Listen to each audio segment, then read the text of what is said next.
What's up, everybody? Today I want to talk about power, like hard power versus soft power. There's a lot of, let me just give you an example on our own server here we have. Like, if you look at personal power, I'm ranked 3rd, right? And Carlos is ranked 2nd, Deadpool 1st. And then down here you have kind of the lower players that, 8, 9, 10, whatever. But the deceiving part about this is Lay down here is the 2nd strongest. Tiger, hands down, the strongest player we have in the whole server. Like, if whatever alliance he's in is pretty much going to be the one that's going to be, like, taking castles and, breaking garrisons and that sort of thing. All us people in the top 10 and probably a little bit below that, probably down to, like, 15 or so, we can all do the same kind of stuff, like holding turrets, breaking them, breaking alliances, holding that kind of stuff. But for the castle battle, like when you're talking about like the big guys, like it's going to be Tiger and it's going to be Laydown. And it's kind of deceiving because Laydown has like almost 60 million less power than Tiger, but like one way you can look at it, I think actually this is a better measurement, is hero power. Like when you have a hero of like 3.8 million, first off, the hero is probably going to be maxed. And they're probably going to have pretty high gear. And let me just show you that real quick. So my hero right here, so my Marlin is maxed. I've got all these maxed, and then the widget is maxed.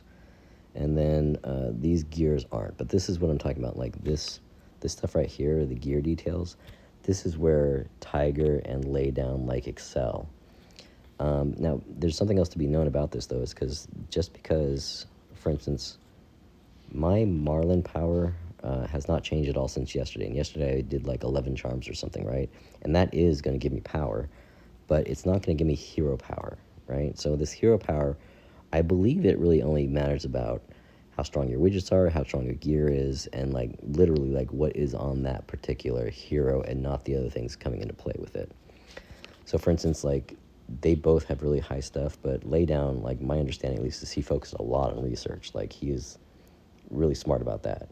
And Tiger is just like, he's maxed out pretty much everything, right? Like he is the man. So going back to like the discussion of like soft power versus hard power, let's look at this like up here, right? So I consider true power to actually be soft power. That doesn't mean that like if you have T8s or something, then you're going to do well against TG3s. But if you have like 1 million TG3s versus 500 million TG3s, like what's the difference, right? Like ultimately you only get 6 marches at the max. You're probably going to have like 3 to 6 heroes that are really good. Like most people only have 3. And you really only get like 150 or 160,000 in a march, at least at my level. So true power doesn't really matter, but as you can see, it's the biggest factor, and it will grow the fastest too. Like every time I train these troops, I think I get about 150,000 power or something like that. But really, it doesn't add anything to it. What really matters is this governor gear, not all the tech power, but some of the tech power, hero power, and pet power, and a few other things too. Like frankly, this new island thing they put out, like, you're not paying anything for this thing, and you're still going to get like 5% lethality for this whole squad, 5% health for the whole squad, 30% healing, which is okay, whatever, 1,000 squad deployment capacity.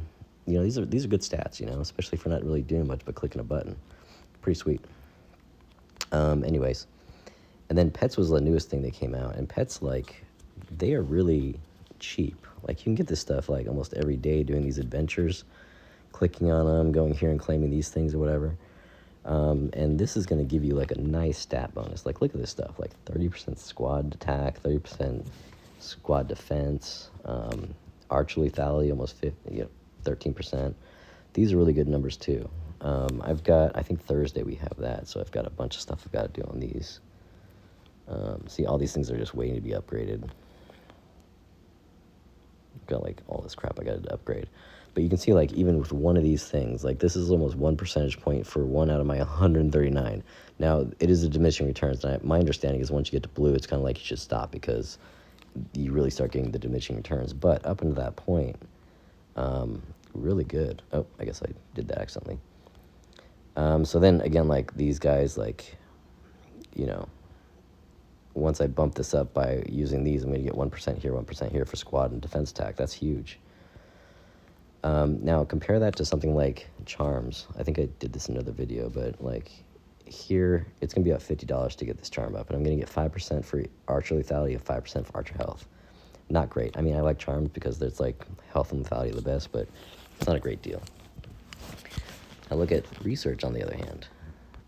Research, let's just take let's take this right here, right? So squad attack is going to get 2% for 4 days. It's pretty good. Here you're going to get like 8% for 4 days, and that's infantry attack, and that's like, yeah, pretty damn good. Here you're going to get 5%, almost 5% for 5 days. And the costs here are very low. You know, you're talking about like 2.3 million wood, 2.3 million bread. So it's pretty damn low. And the really thing, the limiting factor for the most part is time and then gold, you know. And gold is kind of hard to get, even if you want to buy it. You just really can't do it, you know. And I think that I've heard somewhere like the whole entire tree right here is something like 1,000 days. So it's kind of ridiculous. But I think I might get through 5 today at reset because I've got about 100 something days saved up. And if I didn't get through all of it, I'll probably get a good chunk done. I think it's going to add a lot of real power, like hard power, not soft power. So those are kind of the main things you want to look at, is because overall what matters is like the percentages, right? So for instance, let me just show you. Here I attacked my farm base just to kind of get an idea where my power is at, and it's like these are the percentages that matter. This is all that matters. Doesn't matter what color your gear is or whatever it is, like this is what matters, these numbers right here. Now frankly, you know, the gear is going to get it up there, and all these things are going to boost you up too, but the smart way to do it is really research and pets for me at this time, because I've kind of gotten pretty high in the rest of the stuff like gear and charms and things like that, which aren't going to do too much more after this. You do start getting to like better, you know, when you start getting your heroes up. Like right now I'm about to go to red gear, and these bonuses here are what really kind of start adding stuff to it, but they're really expensive. You know, they cost a lot to get to this plus 20 here of 20%, but that's a big bonus given how much little you're getting for this. Like, look at this. So I've go from regular 100 gear to level 1 red gear.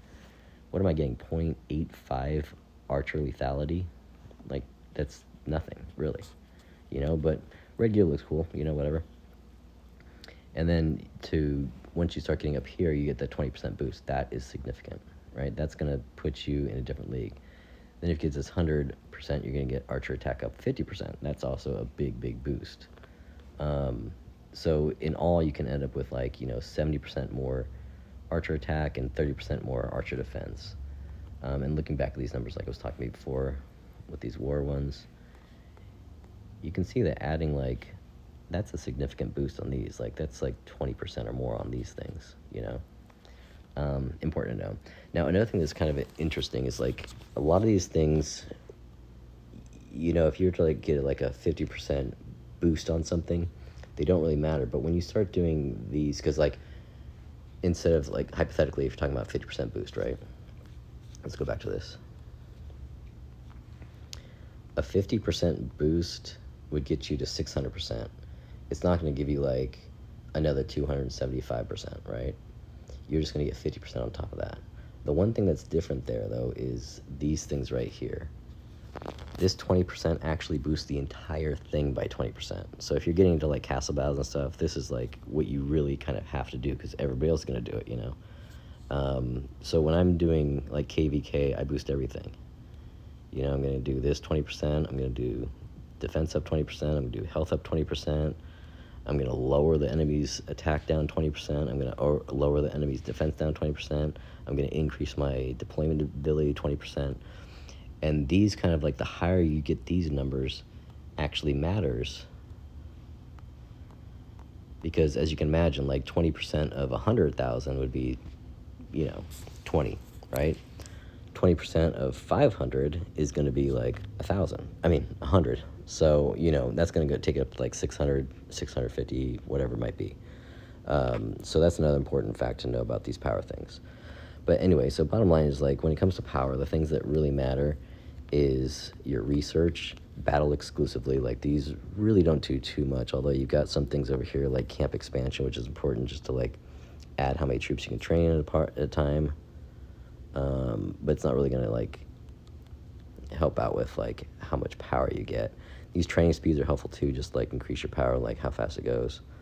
But generally battle is the only thing that matters. Like this is the only thing that's gonna actually give you percentage points for your attacks that are gonna help you out. So anyway, that's kind of my breakdown of like hard power versus soft power, and like sometimes it can be deceiving. Like I am not the second strongest, third strongest person in this alliance. Lay down is hands down. Tiger is hands down number one, and the rest of us are kind of in there in the mix. I'm not sure how it's going to play out after KVK, but yeah, so that's kind of my breakdown.